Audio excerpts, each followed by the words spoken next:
লোকশিল্পীদের জন্য রাজ্য চালু করে লোকপ্রসার প্রকল্প, যেখানে শিল্পীরা প্রতি মাসে পান 1000 টাকা, যা আগে কখনো হয়নি বলে রাজ্যের দাবি।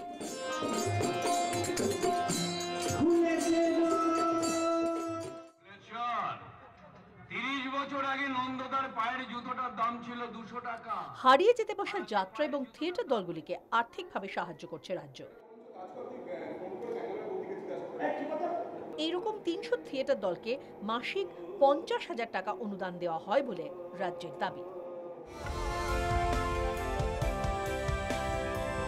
পাশাপাশি টলিউড শিল্পীদের দিকে সাহায্যের হাত বাড়িয়েছে রাজ্য সরকার।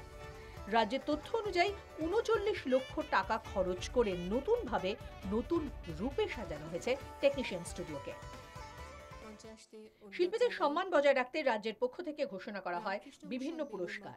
2011 সালে হয় পশ্চিমবঙ্গ কাজী নজরুল ইসলাম একাডেমি, রাজবংশী ভাষার একাডেমি এবং পশ্চিমবঙ্গ হিন্দি একাডেমি আবার নতুনভাবে ঘোষণা করা হয়। 2012 সালে তৈরি হয় পশ্চিমবঙ্গ টেলি একাডেমি আর বিরসা মুন্ডা একাডেমি।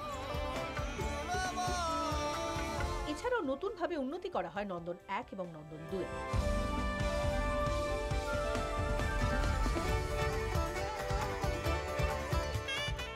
প্রতি বছর রাজ্য সরকারের আয়োজনে হয় Kolkata international film festival. Cinema প্রেমীদের কাছে যা এক উপরি পাওনা।